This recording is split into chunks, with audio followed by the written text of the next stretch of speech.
So I apologize, my microphone wasn't set there, so I had to restart my microphone. Um, Welcome to the show. Tonight we have a show about. Let's move some stuff around here first. Of course, we're working on my new film, and let's do this. Open up Krita, and there we go. Okay. So we're working on our film project, and so I guess it was about what 2 weeks, 3 weeks ago that we made this, and so we're using Krita.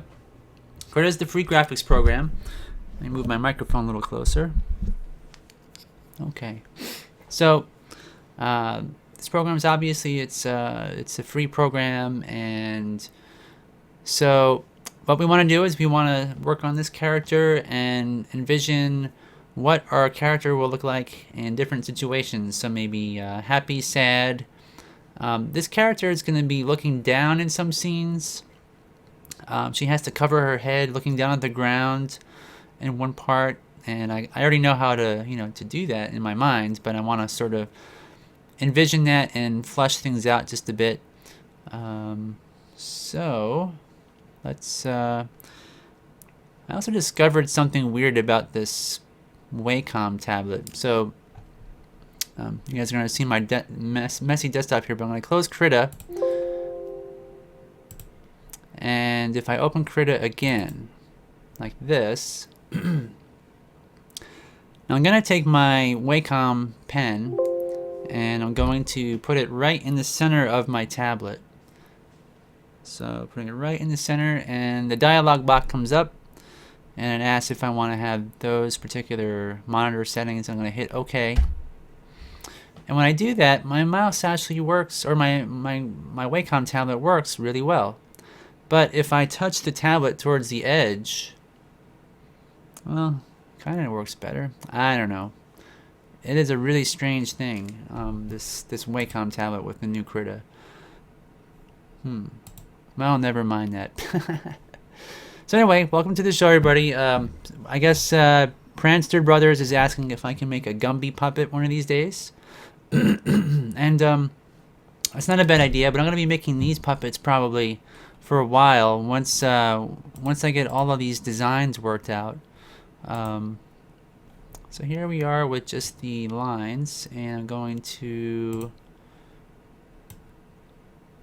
go over here. I'm going to copy that, add a new layer,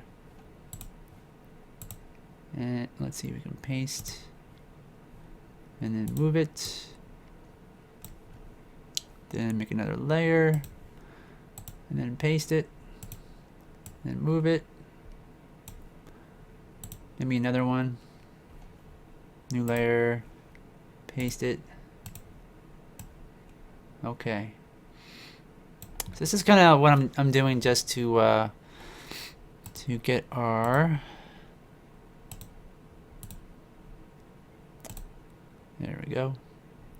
So this is the layer that I want to copy some of the colors from, but actually I'm not going to do that. I think I might just well, yeah, I'm just going to select the colors this time, and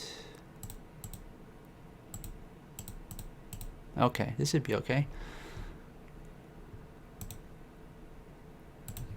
Okay, put the background back. There we are. So Ron is saying he's busy. That's cool. So you're hopefully busy working on a cool project. Ron's always got different jobs from clients that he gets, and that's always kind of fun because keeps you on your toes. Like if you think you're a good sculptor, somebody will tell you to do something, and at least with me, you know, I'll get like a challenge of some sort, and whoa, what is that? Why are we doing that? Let's erase. Oh, okay, wrong one. Let me erase some of this stuff here.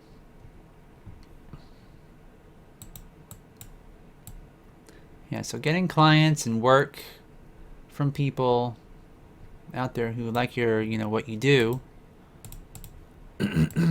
is kind of like flattering in a way, because people will pay you to do work, either animation or sculpting characters or constructing something, and that's really great. But sometimes they'll want something in a different style, something that you're not accustomed to.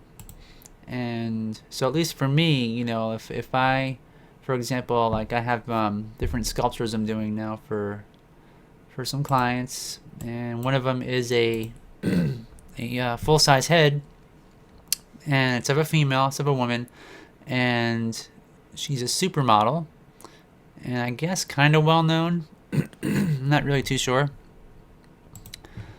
And so of course there's like, you know, you look for photos on the internet as reference and so forth, and you try to make the person look like they really do in real life. And it's a lot of fun in a way,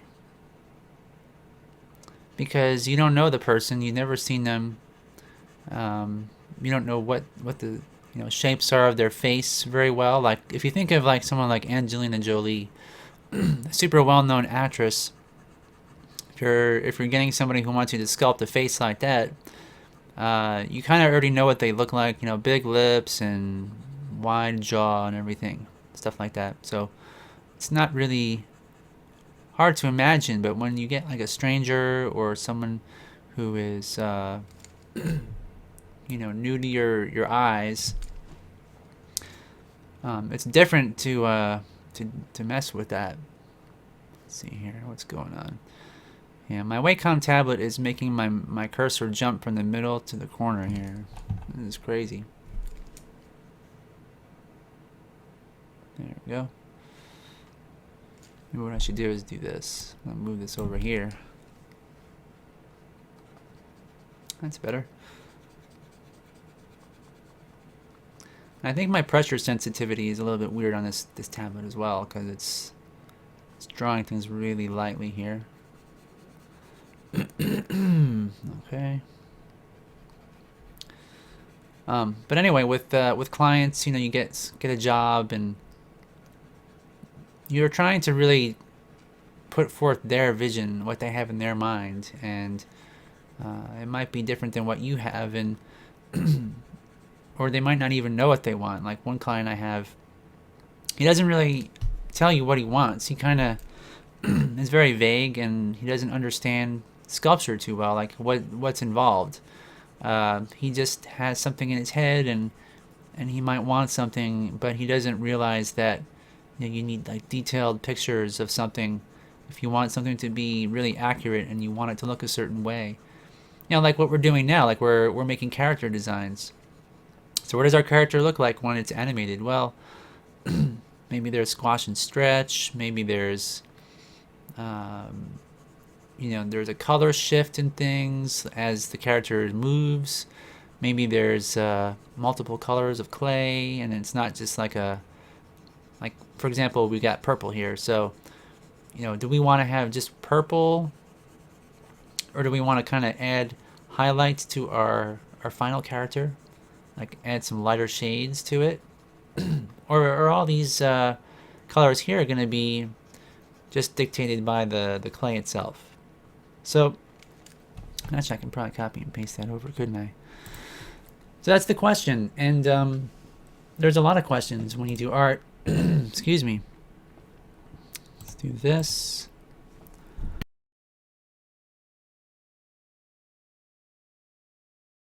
So, so you had to answer those questions before you set them in stone. And I paste that. Is it possible to paste into the same layer? I guess I can't. Oh, there it is. Why can't I move it now? That's strange. Alright, never mind that. I'm just gonna go back to painting here. So you really want to know what you want before you go ahead and my brush. What's going on with my brushes here? So alright, I gotta restart Krita.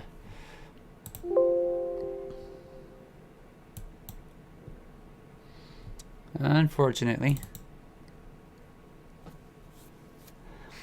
So Randy's asking, will this film's soundtrack have character dialogue, or will it be narrated, or just music and sound? There's gonna be voices in there, yeah. It's gonna have, I think just the king is gonna have the most dialogue. Everything else is gonna be pretty.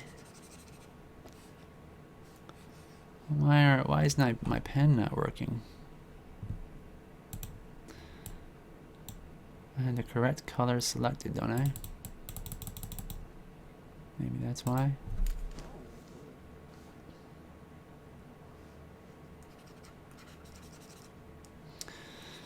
Alright. Krita. Why did it shift? It changed, okay. So, yeah, there's going to be some dialogue in here. I'm losing my voice.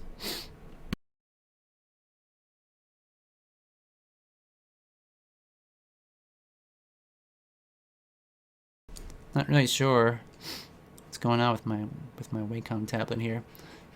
There we go. So, mainly it's going to have a lot of sound effects and Foley and whatnot, more than anything. There's only going to be, I think the king is the only character that really speaks, and then there's like a crowd of people that are going to chant as well. So it's going to be kind of like a political chant that they have. They have to protect or defend a tree with their apples from this woman right here, who has no ill intentions or anything, but her tree dies. So she can't eat, and so because of that she has to go out and go to a different tree.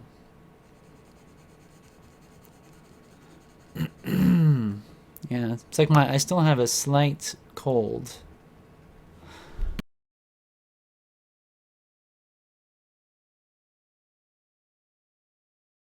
Don't clear my throat there.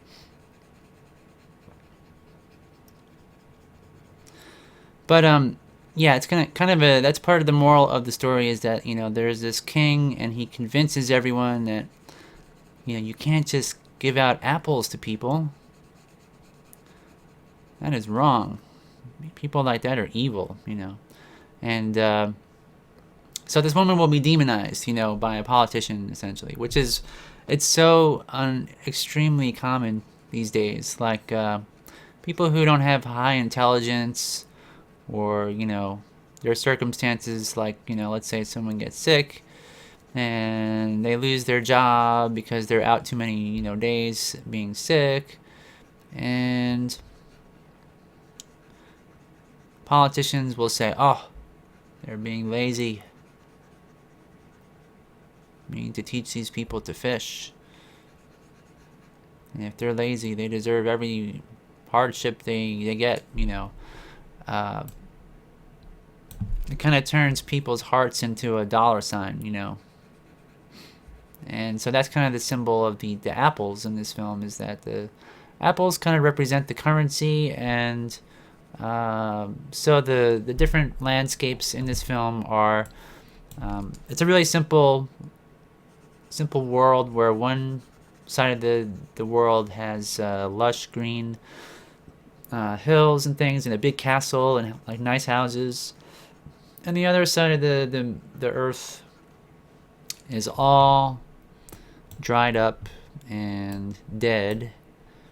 Has one tree with dying apples, and what's there is crows and bugs, and that's it. There's nothing else, So they don't have no ability to survive.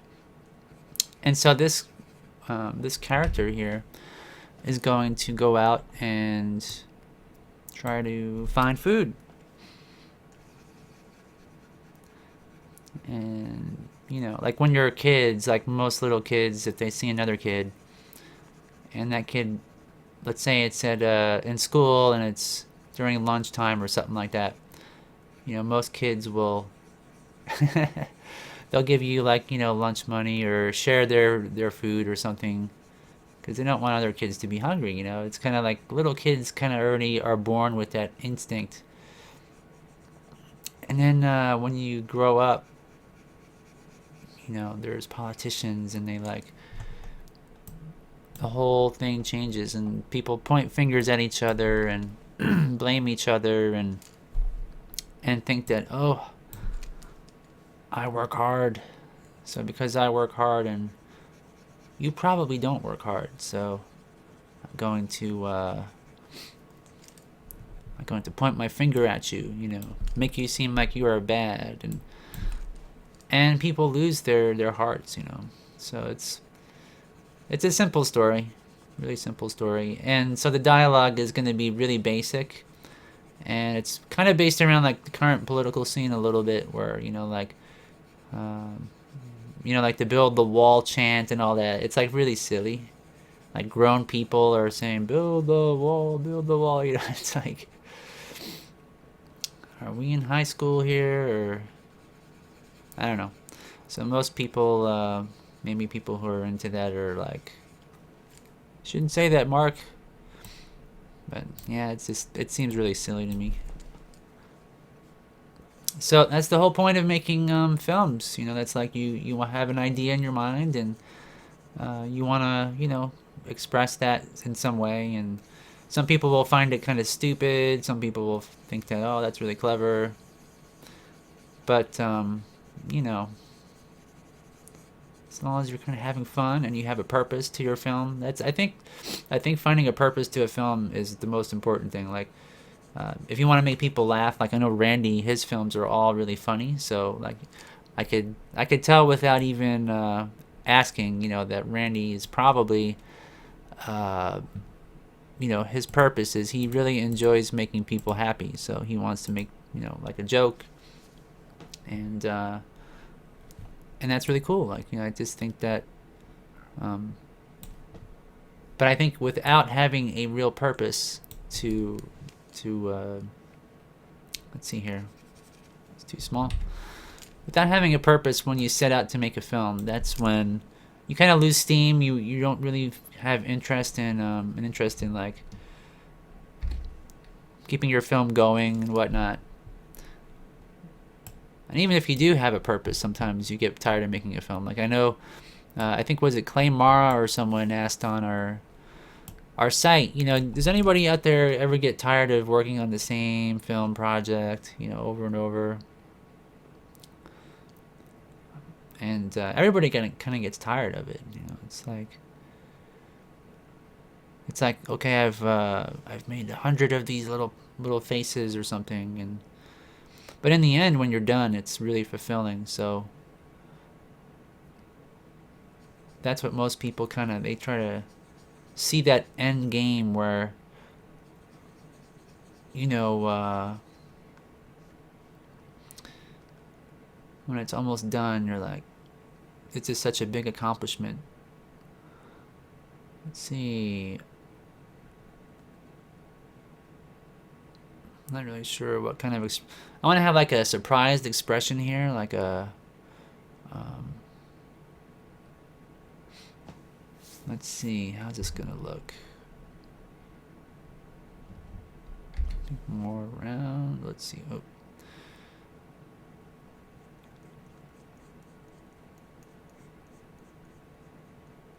Should I do it like this?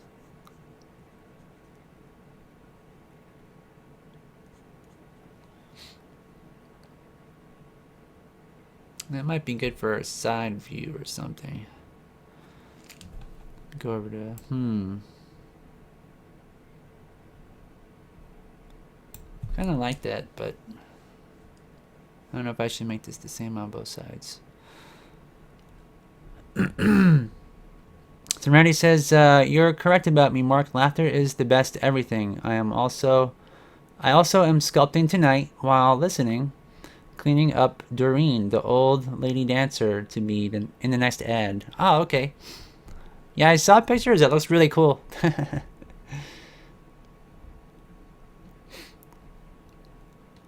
So, Prancer Brother says, cool. Well, I am an animator too. Just starting. Also, I'm going to bed. Okay. Well, he's probably asleep already. I didn't see that he posted that, but. Alright, so I like this mouth, but I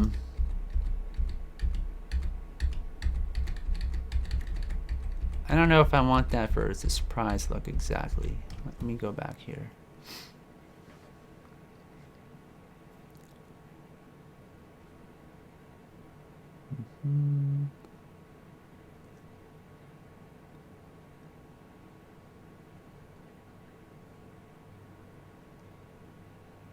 Trying to think of, like, you know, just what kind of shape I want here.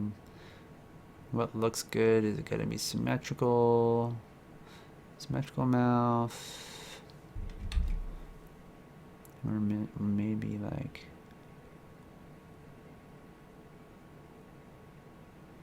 slanted, or I don't know, that last one kind of looked pretty good.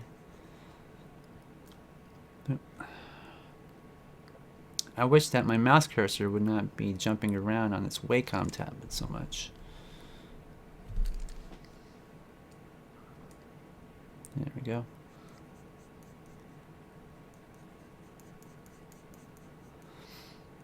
So, you know, it's a slow, arduous process, you know, making a stop motion film. But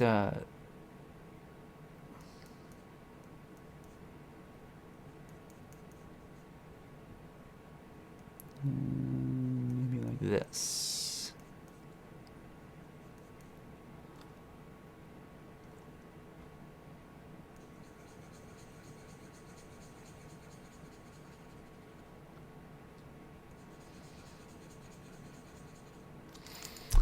Let me go up here into my settings and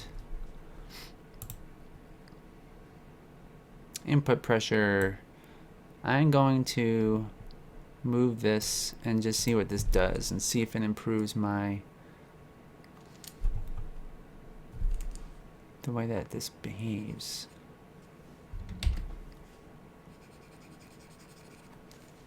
So I want it to be darker, a little bit darker than that. So Ron says, I can't type. I have silicone in a mold. I need to keep rotating it till it cures. Ah, okay. I can totally understand. I've been there many times. There we go. This is a little bit better. It's a little bit too much.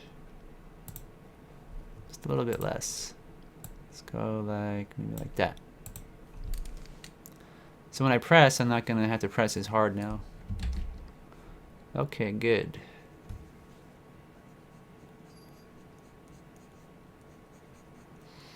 Yeah, that might be a little bit too much, but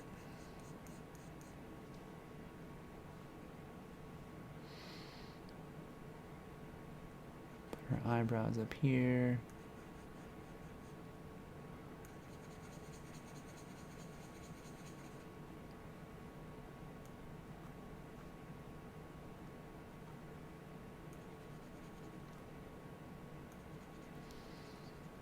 There we go. Okay.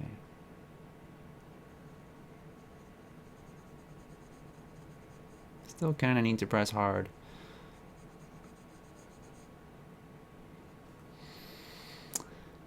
Yep. I don't know.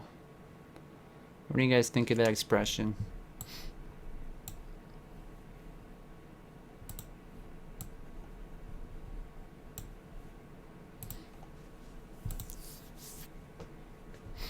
Yep, so, yeah, I'm erasing it. Gotta redo that. Redo her face here.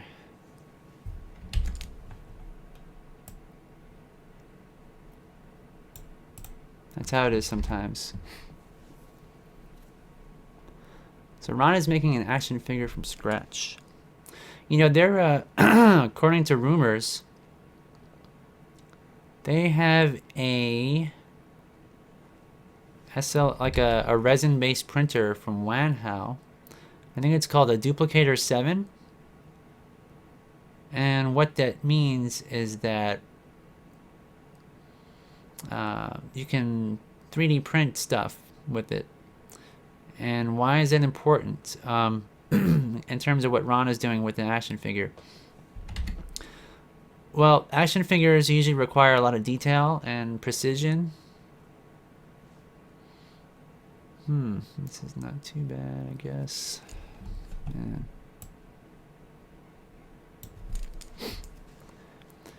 And so SLA printers are like, they are extremely accurate in their ability to print out finer details, like what you would see in an action figure.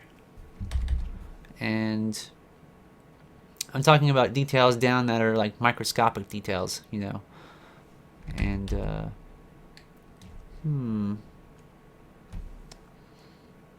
how's this? Is that right?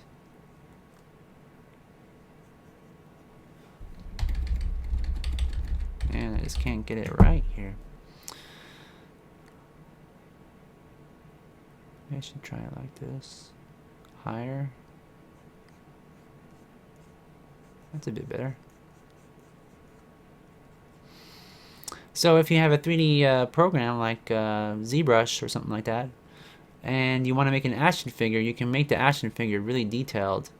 And those details will actually print really well on a microscopic scale. So you could make an action figure that is way more detailed than if you were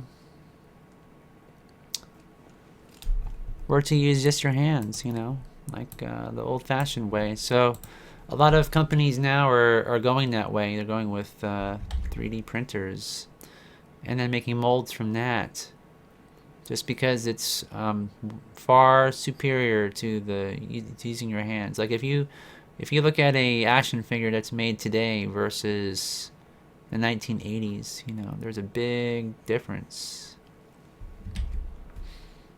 Big difference in detail. Or if you look at someone like Todd McFarlane, they're some of the best sculptors in the world, and 3D printers nowadays can make stuff even better than what they do in terms of details, you know, number of details per square inch, you know, textures and things like that. Okay, this is pretty good. Pretty happy with this now. Okay. Let's go in here and paint this. So it's called a Duplicator 7, and according to rumor, the early bird special, if you buy one of these printers, is $400. And it only uses one motor, a Z-axis motor. So the motor moves a little plate up and down through some liquid resin, and I forget how many like nanometers of accuracy there are, but it's like, you know, 1/10,000th the width of a human hair, you know, some crazy number. It's not that good, but it's like, you know, the accuracy is really amazing. And that's really, you know, that's the future, unfortunately, for most people that don't, you know, catch on to that That's where things are headed. And so I'm trying my best, you know, at least to learn it. But of course, you know, the old way still applies. It's still, you can still do it. But it's going to be very competitive soon with people using 3D printers, because anyone's going to be able to make stuff without as much skill in some ways. Skill and patience. Everything's going to be quick. It's going to be kind of quick and dirty. I'm going to press hard on my Wacom here to get some darker black. It doesn't take too long. Come on, Wacom. Get in there.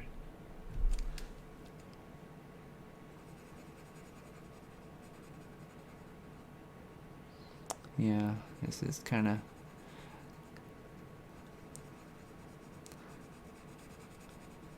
I really need to try to install an older version of Krita before next week, I think, because everything behaves just so differently. And I'm wondering if it's because of this particular brush I'm using. Maybe I need to try a different brush.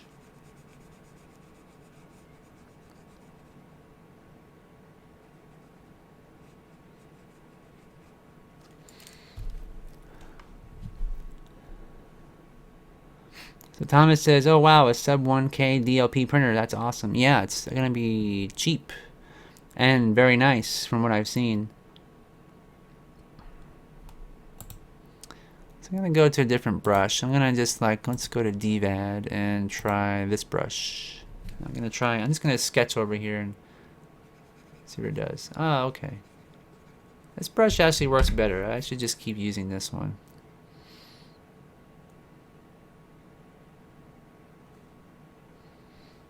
Alright, so now I'm going to color in some highlights here. Excuse me. I'm going to go in here and go with a more lighter shade. Go back to my brush. Put the size up a bit.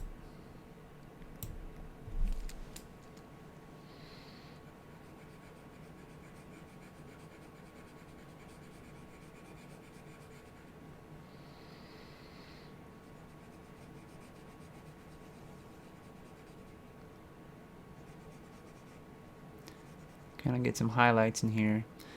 And I think that the color with that last brush, there's like a color shift that happened too, where the darker areas are more gray than, or like transparent, and there's gray showing through, as opposed to what I had earlier. Oh, what's going on here? I didn't do that. There we go.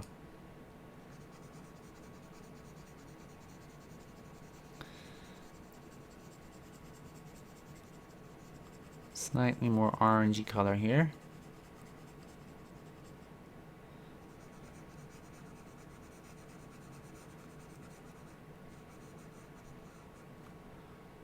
Because in here it looks like she kind of has like a, 5 o'clock shadow on her face. Like she has a slight beard coming in or something, so don't want that.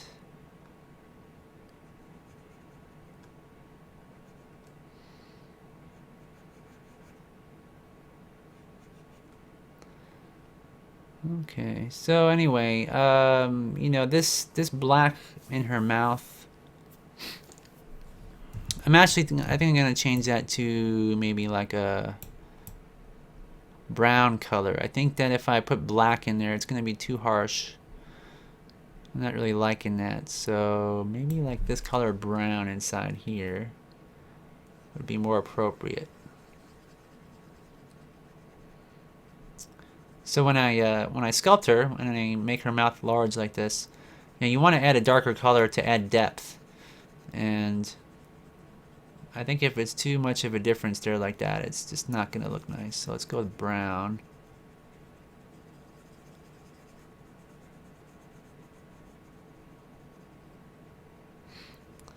So this is where, you know, like if I were to just sculpt it and not think it through like this, it might not look very nice.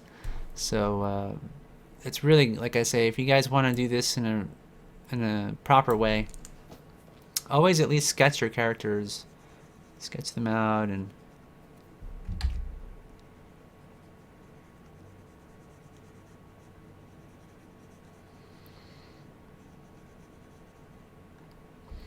but it looks like she's biting on a peanut or something, doesn't it?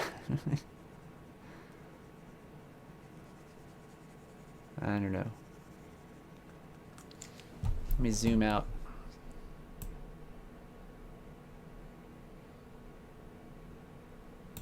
So we'll go with a little bit darker brown.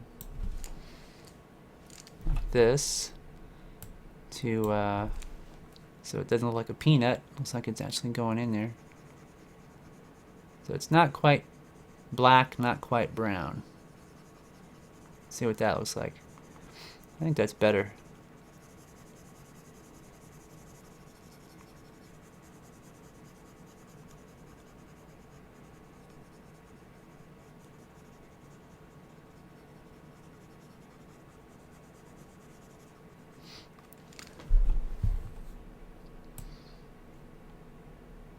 Yep.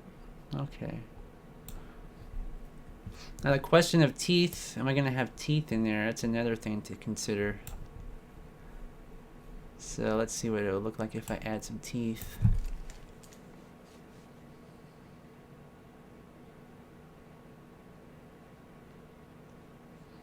There, and like this maybe.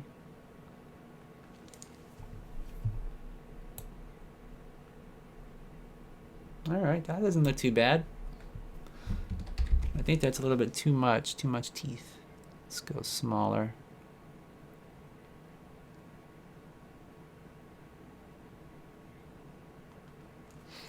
There, that was pretty good.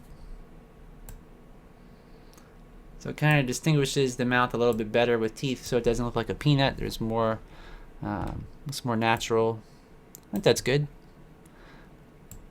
Wow, it took a long time for me to get that one expression, but I'm pretty happy with it. So, and that's an important expression in the film where she has to look scared. So I think that's going to work out really well. I'm going to save this.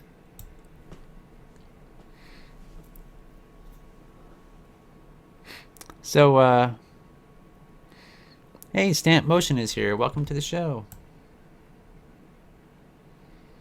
Alright, so we got like a scared expression. So, yeah, we're just putting expressions on our character. And so we have happy, scared. She doesn't get angry in the film.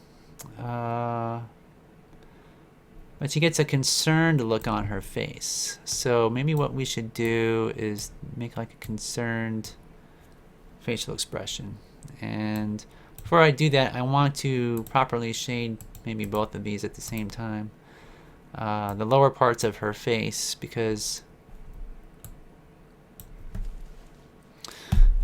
of this 5 o'clock shadow thing we have going on, which I don't want. I want this to be darker like this. So I'm just going to go around here.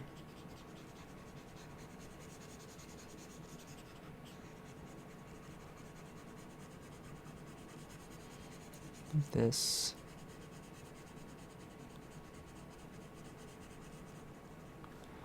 And I'm going to scroll down, hit this one.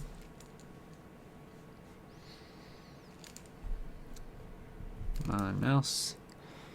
Slash cursor. Yeah, this brush is way better than the last one I was using.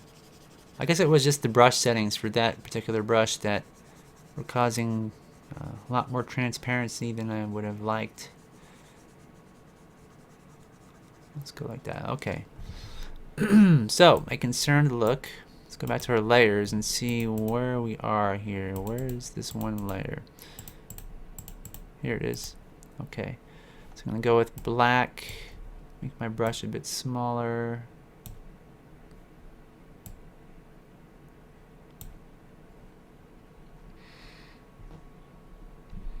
Hey Adam, welcome back. Yeah, thanks.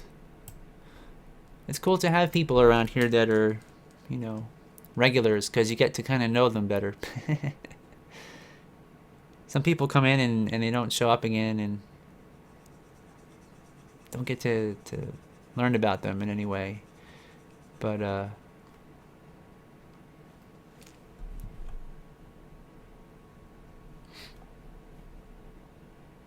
right, go back here. So again, my mouse cursor or Wacom tablet cursor is jumping around, so I gotta keep moving my screen around to adjust for that.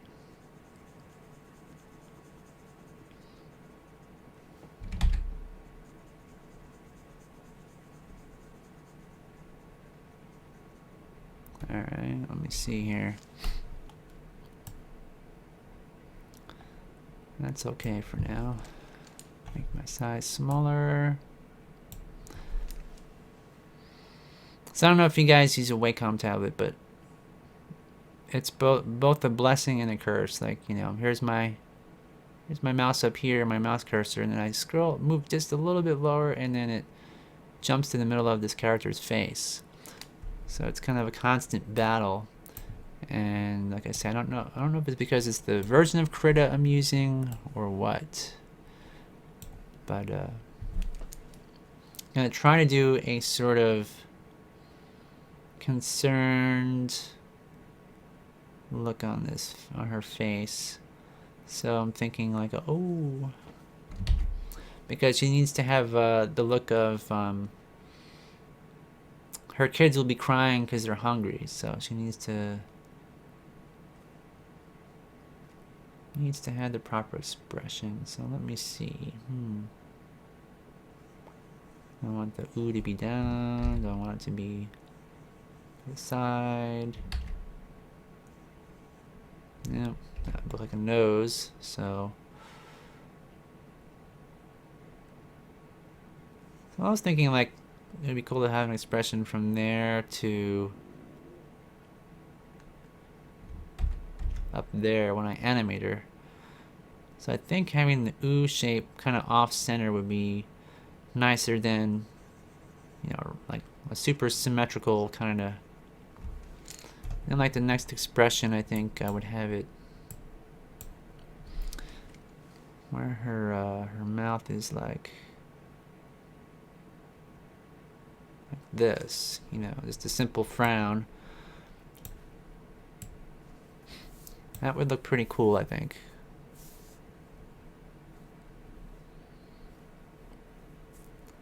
So scared, concerned, and then like a determined look, like, okay, I'm gonna actually do something here.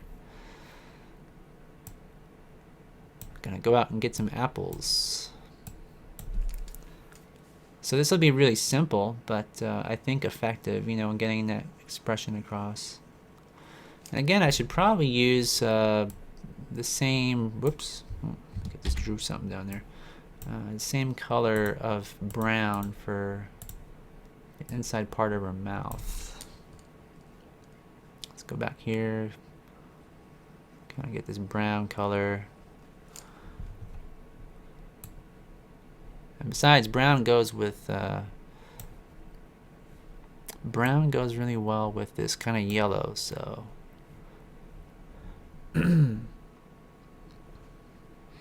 Ron says, I use my Wacom tablet constantly. It's the only way I use my mouse and stylus.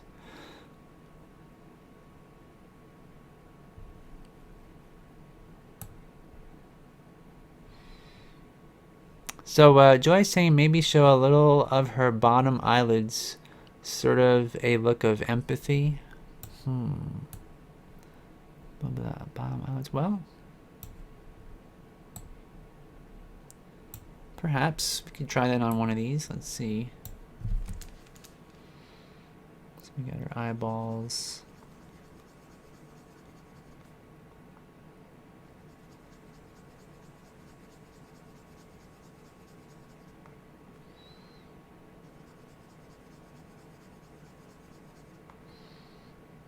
It doesn't want to go there.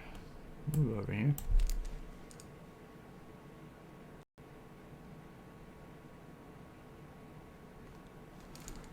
Yeah, that looks pretty good.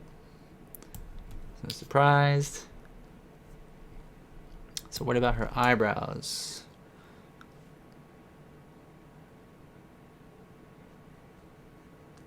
So I think for this one, definitely high.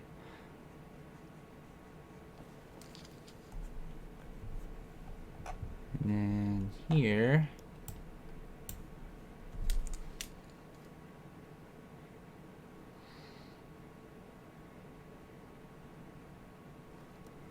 somewhere in there. It's not too bad.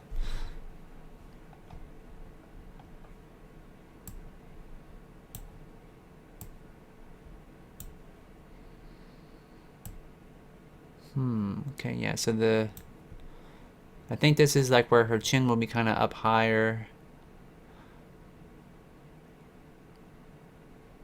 So I need to highlight that slightly differently. Let's go here to our colors, go a little bit brighter, make our pen size bigger. Okay. So here I think her cheeks are kind of like a little bit down further. So her face becomes kind of long, you know? And then here, like her cheeks are kind of up.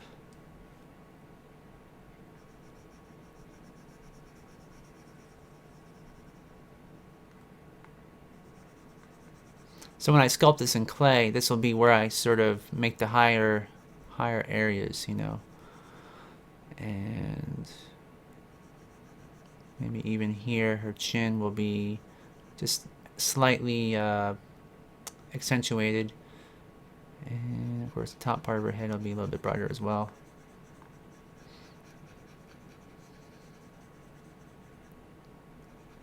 Oh. I should have probably colored underneath that. Let me see something. So if I go like this. Oh. Yeah. Let me do that. Let's go back to this layer for coloring. So I don't have to worry about coloring over the lines there. There we go.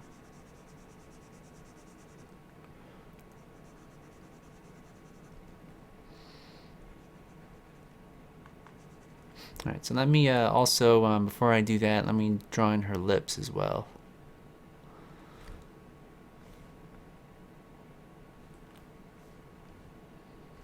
Go back to a smaller brush size.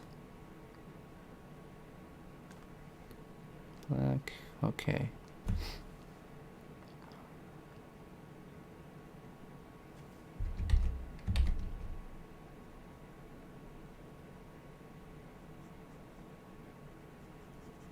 Let me just make sure this isn't too small.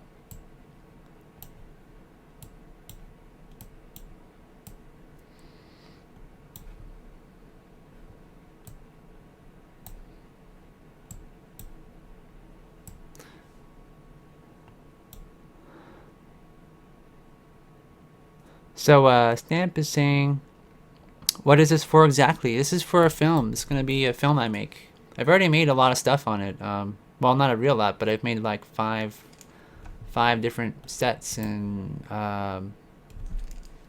all kinds of stuff for it. But I haven't really like posted a lot on animateclay.com or anything. I think I just posted like one photo. So I had these characters to make for it, and I had the backgrounds, some of the backgrounds made. But I wanted to like flesh out these characters in front of everybody during the live shows, just to see like how I do things. And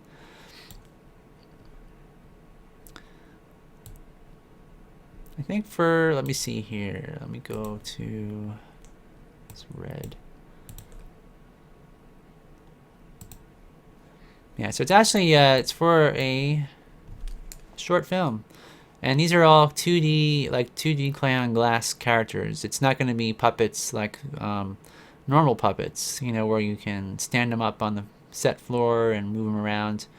I'm going more for a the 2D kind of Disney-esque, or like Warner Brothers, or something like that, where they used to literally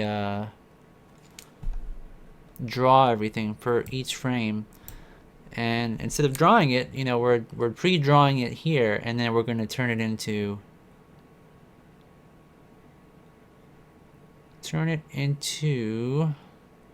animated characters. And so I've already built the clay on glass rig.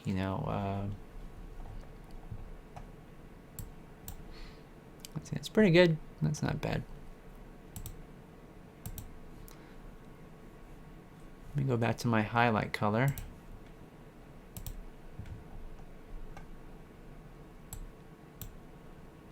And back to the brush.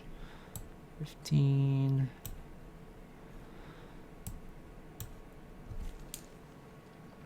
Yeah, it's just something that I want to do, and I'm kind of using my live show as an excuse to do it, because I have a lot of work that I'm doing for other people. I have like a Snow White, full-size Snow White face I'm sculpting, and I just finished sculpting a Kristen McMenara full-sized model, one-to-one scale model, supermodel face for somebody that I'm molding now. So, and then I also want to work on new Bendy's armature kits.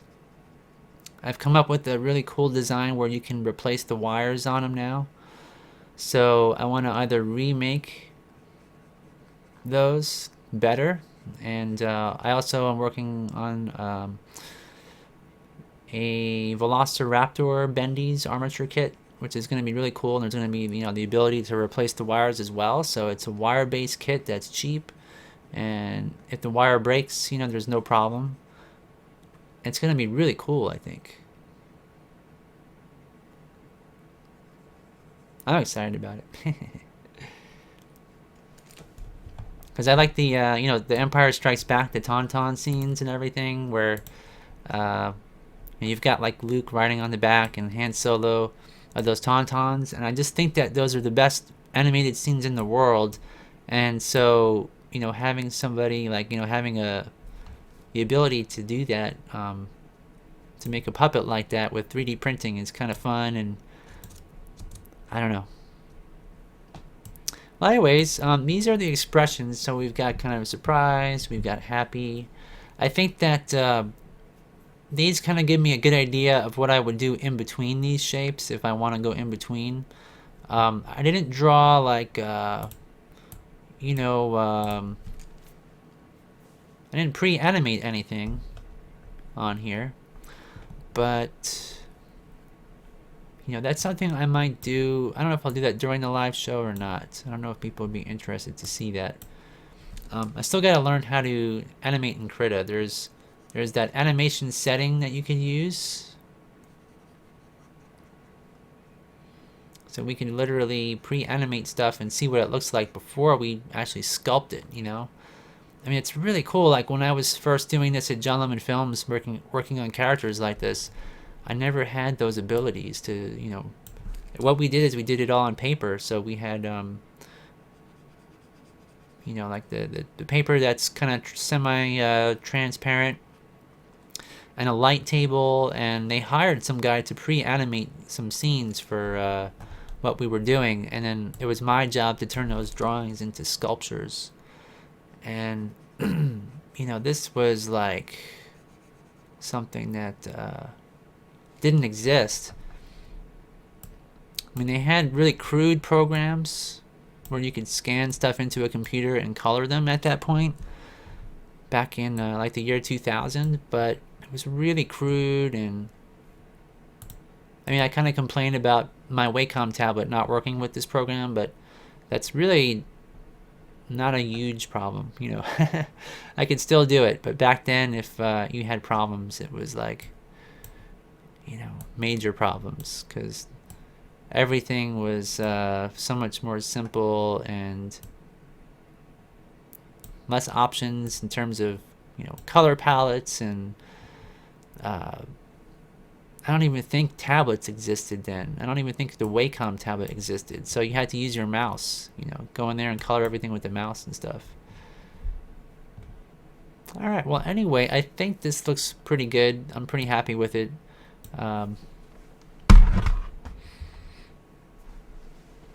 Yeah, that's right, Adam. So it's like Rex the Runt. Rex the Runt is more complicated, I think. I think they use like live action backgrounds in some of those. And this is going to be less dimensional than some of the Rex the Runt stuff, because Rex the Runt, on some stuff, they would use like an actual puppet, like front and back. And yeah, they've done some cool stuff with that program. But this will be a little bit more basic. Everything's going to be clay. There's no digital backgrounds. There's not going to be any like live action stuff like that. So let's see. I think I'm just going to accent this mouth just a little bit more down here before I finish up, because it's a little bit faint and I want to make sure it's a little stronger of an expression here. Where's my Wacom cursor? There it is. So I'm just gonna get in here and make that just a little darker.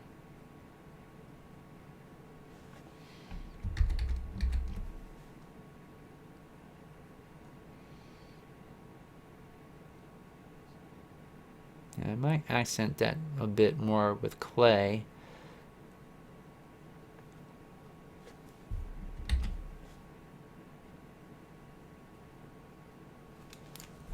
That should be all right.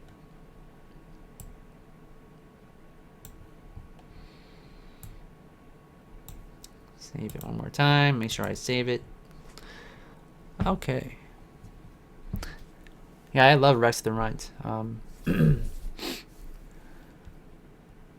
I think, what was it called? Adventures in Wonderland on Disney was the title of it. And Adventures in Wonderland, Will Vinton Studios worked with Disney to make all sorts of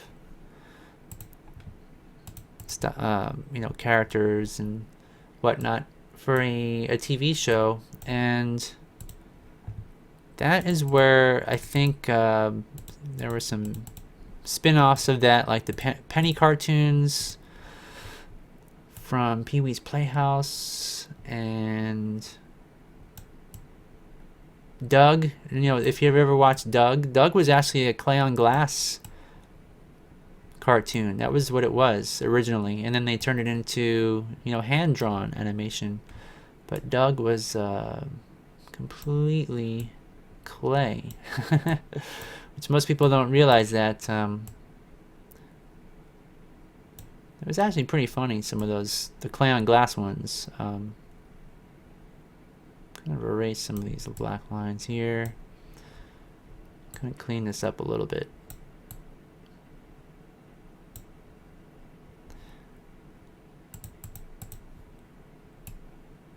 Clean her up. There we go. All right, well, that does wrap up our show for tonight. I appreciate you guys stopping in and watching. If you guys want to support our show and see more of these, visit our website, thestopmotionstore.com, and maybe you might want to buy some eyeballs or some wire for your puppets or something.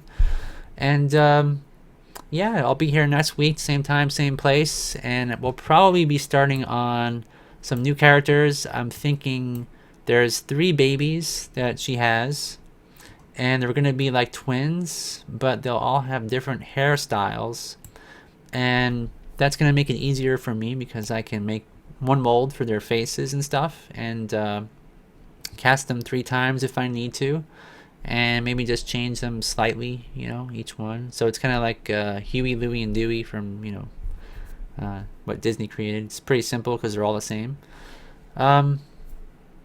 So yeah, stop in for that, and I guess I'll see you guys all next week. See you all later.